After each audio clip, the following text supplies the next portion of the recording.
Mosca era una chica rara, incluso para los estándares de chicos raros.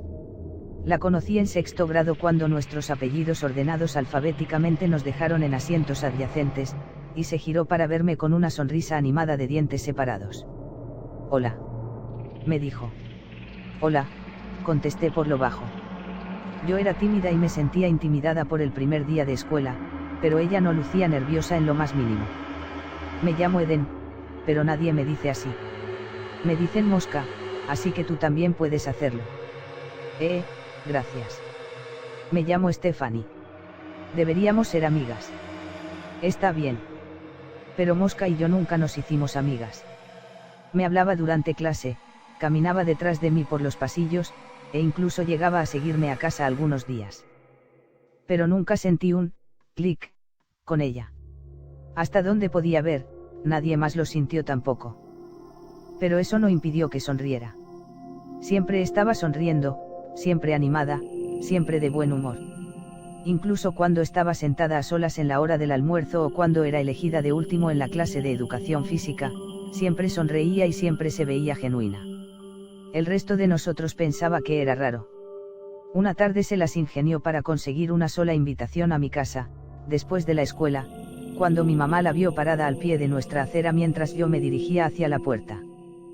«¿Por qué no invitas a tu amiguita?», me sugirió mientras entraba. «Solo es Mosca. Es rara, no es mi amiga. Me da la impresión de que quiere serlo. Le has dado la oportunidad». Miré a la chica por la ventana, que estaba sonriendo y pasando el rato en la acera como si supiera que, si era lo suficientemente paciente, le pediría que entrara. «Más o menos», murmuré. «Anda, Stephanie. Puede que te agrade mucho». Me quejé, pero desistí y abrí la puerta para gritarle a Mosca. «Mi mamá dice que puedes entrar para cenar». El rostro pecoso de Mosca se iluminó y no perdió tiempo en correr hacia adentro. En la mesa, mis padres charlaron con ella cortésmente y le preguntaron en varias ocasiones si debían llamar a sus padres. «No, está bien, en serio. No les molesta.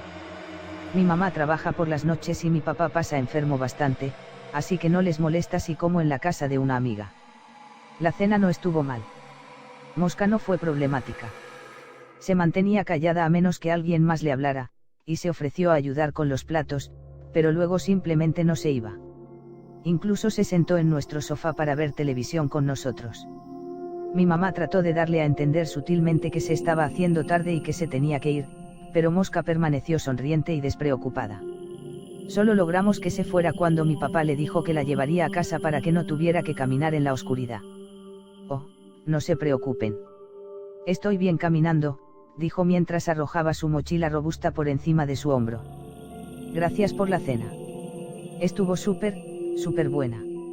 La vimos irse hasta que desapareció a la vuelta de la esquina, y luego di un respiro de alivio. «¿Viste? Rara. No seas grosera, Stephanie. Creo que solo se siente sola». Fuera lo que fuera que Mosca sintiera, realmente no la quería cerca de mí. Al final llegué a hacer un grupo nuevo de amigos, el cual no incluía a Mosca, y a pesar de que no nos esforzábamos por excluirla, tampoco hacíamos ningún intento por involucrarla. Mosca aún me saludaba con la mano y me extendía su tradicional saludo alegre, pero ahora parecía entender que no éramos compinches. O al menos eso pensé. Empezó una tarde con la extraña sensación hormigueante de ser observada durante mi ruta a casa desde la escuela. Era inicios de invierno y los días se estaban achicando, así que el sol había empezado a ponerse. Me detuve y me di la vuelta, escaneando la calle solitaria detrás de mí, pero parecía ser que me encontraba sola. Sin embargo, en el preciso momento que retomé mi camino, la certeza punzante de que alguien me estaba observando se disparó de nuevo. Di unos cuantos pasos más y luego me giré justo a tiempo para ver un destello rosa que desapareció calle abajo. Corrí hasta la esquina lo suficientemente rápido para ver a Mosca agachándose al costado de una casa, su chaqueta rosa resplandecía contra el revestimiento oscuro de la casa.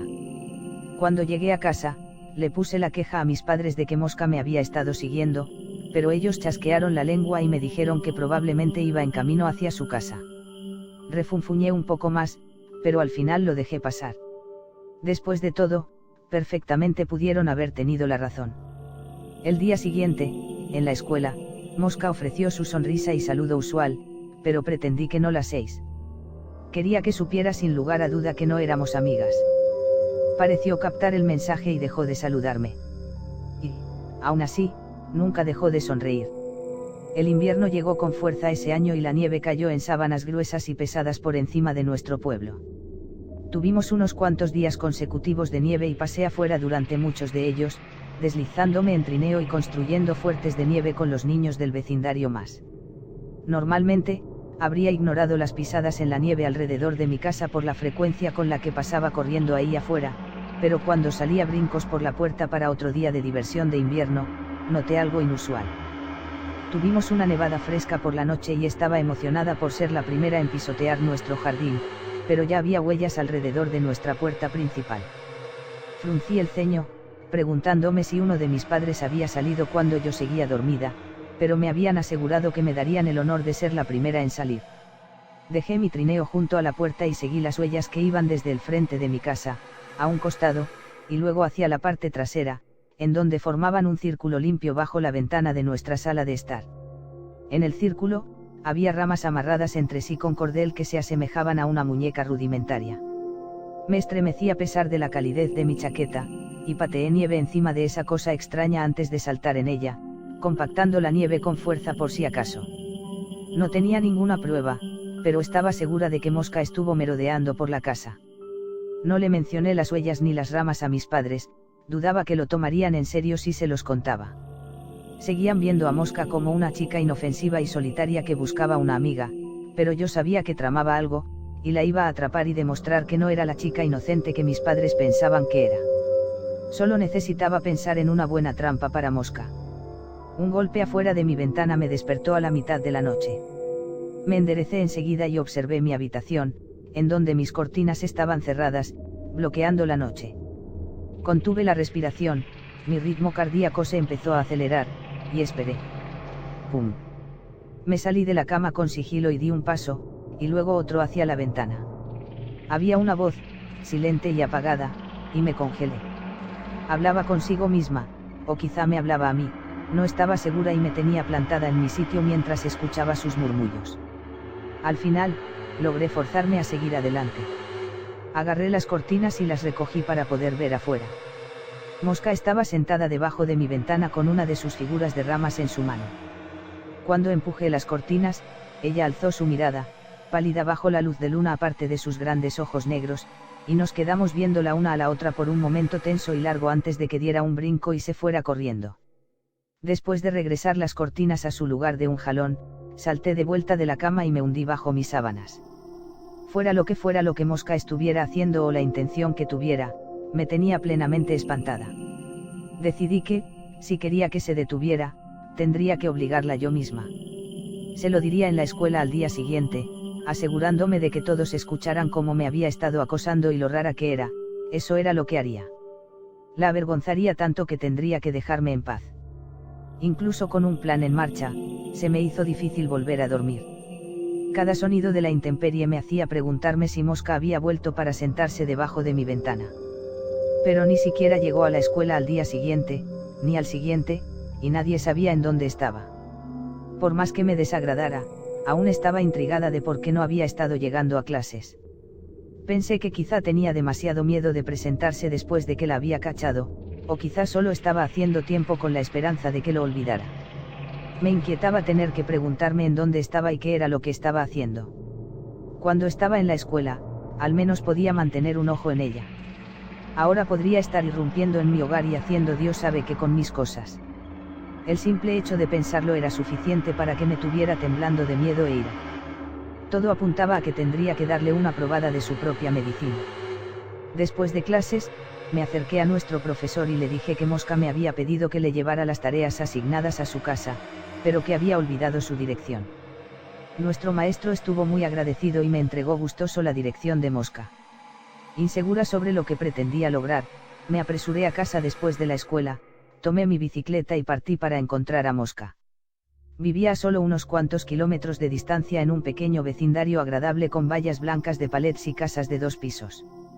Las luces navideñas centelleaban desde techos revestidos de nieve y ventanas esmeriladas.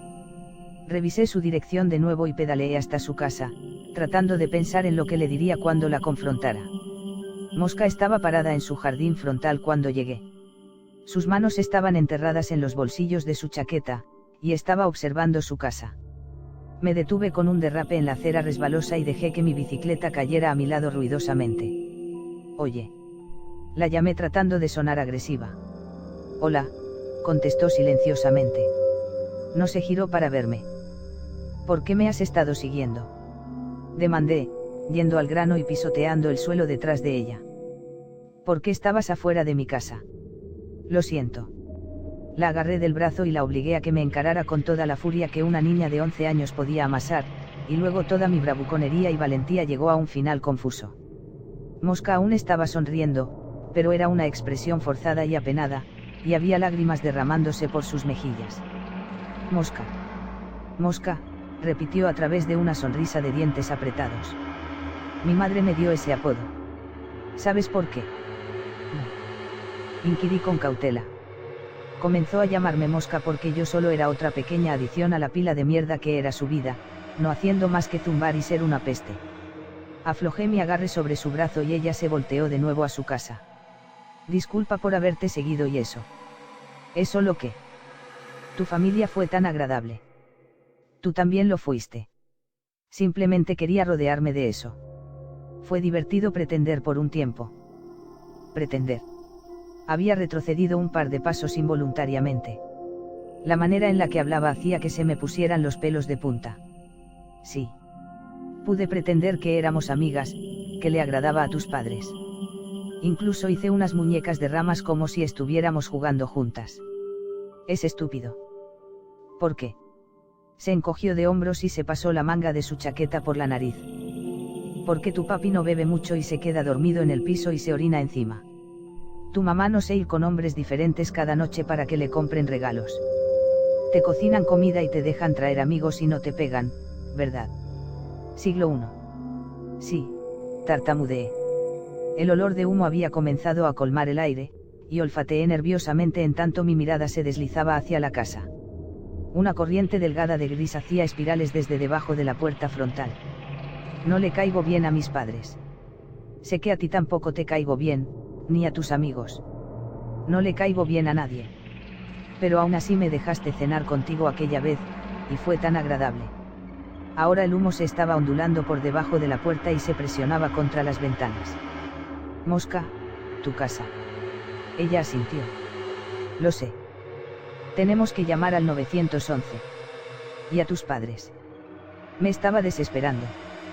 Podía escuchar el crepitar de las llamas, que se hacían más fuertes y más hambrientas dentro de su hogar. Mosca solo se quedó ahí parada, con una mirada brillante y húmeda, observando al fuego crecer. Mis padres están adentro. Y en todo momento, a pesar de lo aquejada que era su expresión, nunca dejó de sonreír. Expresión, nunca dejó de sonreír.